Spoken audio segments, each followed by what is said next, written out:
Hello, welcome back to the channel. If you're new here, I'm Ron. If you've never been here before, you'll find tutorials, drone and FPV related content, as well as tech related reviews. But today I have something much different in store for you. If you're looking for that perfect place for that banger Instagram photo with your camera or your drone, then I think I've found it. Where is it, you ask? It's in upstate New York, and you want to visit in September or October in the fall season when the leaves are changing. The fall has got to be one of my favorite times of year for taking photos and being outdoors. Nothing beats those fall colors when all the leaves are just starting to turn, which is why the wife and I drove over 5 hours last weekend to a place in upstate New York. It was a last-minute trip, but so worth it. I booked a stunning cabin in the woods right next to the most amazing waterfall. It was the Wiscoye Falls. The fall alone was worth the 5-hour drive, trust me. It's just a few miles south of a much bigger falls in Letchworth State Park. We'll talk about that state park in a minute as well. Now, the wife and I got to the cabin late on Friday evening, and early Saturday morning, we were up scouting out the area. The cabin itself sat on a 3+ acre lot, which we had all to ourselves, which was really nice. A brief walk through the woods behind the cabin led us right to the Wiscoye Falls. It's a bit steep behind our cabin, leading us to the falls, so I was showing the wife a better path down than the way that I had actually taken earlier that morning.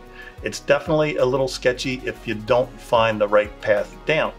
Later, we found out you can also walk down the road to a bridge that runs above the Wiscoye Creek, and you have access to the falls this way as well. There are two main drops to this falls. There's a lower portion, which is about a 15-foot high drop, and the upper portion, which is about a 25-foot high drop. Now, we were told that the water table was actually a bit low this year due to the lack of rain, but the falls looked great when we were there.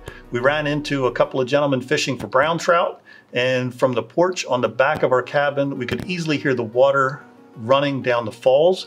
Melissa even decided to wade herself into the middle and get some better photos. Now, I'm going to give this trip a 10 out of 10 for places to visit in the fall. Just a stunning location for photos. Now, if you want to visit a much bigger falls, then drive another 8 miles north to from where we stayed, and you'll actually end up at the Letchworth State Park, also known as the Grand Canyon of the East. And believe me, it does look a lot like the Grand Canyon. Not quite as big, but it definitely looks like it. Now, it was also voted one of the best attractions in New York State in 2017.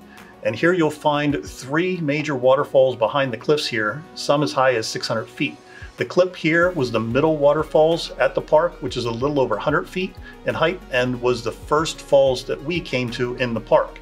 Now, the next falls we came to was the upper falls, which was my personal favorite just because of the composition with the train tracks running right above it. Now, I would have loved to get some drone shots here, but we're going to get into that in a second. The lower falls was the last falls we visited that day, but you'll be doing a little more walking to get to this fall.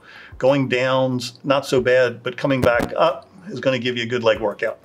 And this brings me to the drone segment of this video. Out of curiosity, I went to the park office to find out more about flying a drone at the Letchworth State Park. I knew it required a permit, talking to one of the park hosts earlier in the day, but the host forgot to mention a few things that the park office quickly clarified. Now, here's a clip from what the park office told me, and sorry the audio is not the best. I was shooting on the GoPro.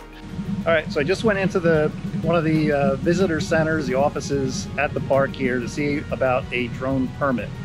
And trust me, you're not going to be flying here anytime soon. So first of all, it's about a 10-day application to process, $70 for the application filing fee. You need your FAA license, drone license, which I have, and you need a $2 million insurance policy. $2 million? $2 million. So unless you got a $2 million insurance policy, don't plan on flying here. And then the kicker, I said, well, what's the percentage that you actually do approve license permits here once that all that goes through? She said nearly 0. So almost non-existent. So just a heads up. Now I know. Go ahead. What about the kid that had his drone out? Yeah. Now we were here in the park earlier. We did see somebody had their drone out. I'm sure he didn't have a permit.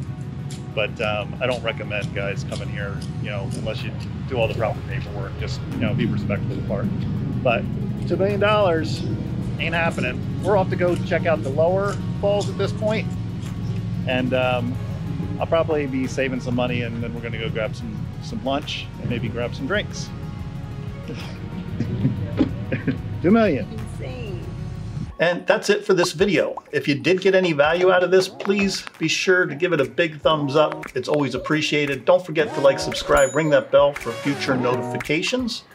And until next time, take care, happy flying, and remember, in 2020, we still got this. All right, Bill. All right, we gotta go turn the camera off. Let's go turn the camera off. We're wasting valuable footage. Wasting.